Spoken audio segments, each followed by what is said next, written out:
Hi clients and friends, Mike Brady here. Probably notice I'm wearing a Hawaiian shirt. No, I'm not in Hawaii, but it's the middle of January. I've already got spring fever and I'd love some warm weather. So you know what? I'm the president of the firm. I get to wear whatever I want, and today we're doing a Hawaiian shirt. The video though is not about my shirt. It is about some lessons that we can learn from the crisis that led and kind of culminated in 2008, led up to and culminated in 2008.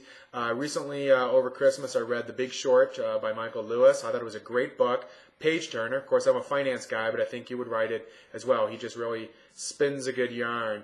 And it's a book looking at the crisis and what led up to it from 4 or 5 different angles. People who are buying and selling, all the big investment banks, small guys making money off this. And so it's a great book to really understand some of the intricacies and some of the technical aspects, but I don't want to get too much into the technical aspects of this video.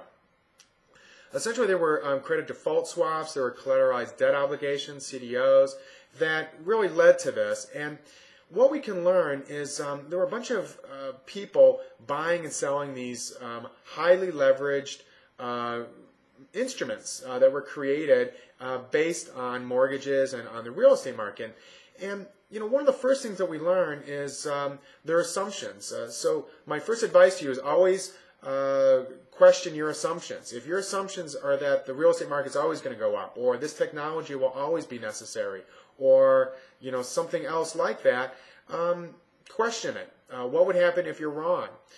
Because these people who are creating these instruments, buying and selling, etc., their assumption was that real estate had always gone up, you know, very consistently, and it will continue to go up. And when that's, you know, when that stopped, when the real estate market started to go the other way, and people started to default on their mortgages, particularly people with low credit scores, you know, with these subprime mortgages, that this was just a huge, you know, huge problem. That their assumption was incorrect. They also didn't have full transparency into what they were buying. There was a bunch of really bad mortgages that were put together and sold as good mortgages. Well, the people who were buying them should have looked, and that's what they were getting paid to do, to see, hey, what's this underlying investment? So transparency was another, you know, very big key that we as investors can learn from.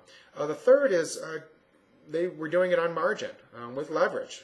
Essentially, you know, any mistakes that they made were just magnified because these things were highly leveraged. And so when it turned the wrong way, boom, their investment went away almost just like that. And so really avoid leverage. Know if you're doing that, what your worst case scenario is, so you really have a good understanding of your particular situation. And kind of one of the last things is just the arrogance. I mean, there were so many big egos running around that they just thought they were the smartest people in the world, and that led to a hubris and not questioning their assumptions, which kind of gets back to my first point. You've got to be humble in what you do. In one of my previous videos I said that really, in my opinion, making money is 80% attitude and behavior and 20% head knowledge. Well, unfortunately, these guys had the wrong behavior, the wrong attitude, and that was about 100% of what they were doing. And so that 20% that is the head knowledge, you know, needs to really be kept in check, because sometimes you can just convince yourself that you're the smartest guy in the world, and that's really dangerous. So anyway, this video not very heavy. Of course, last week's was kind of intense with the year-end review and the 2011 preview. But anyway, hopefully you're doing well. My name is Mike Brady. I'm with Generosity. Let me move over. Generosity Wealth Management, QA3 Financial. I'm a registered rep of.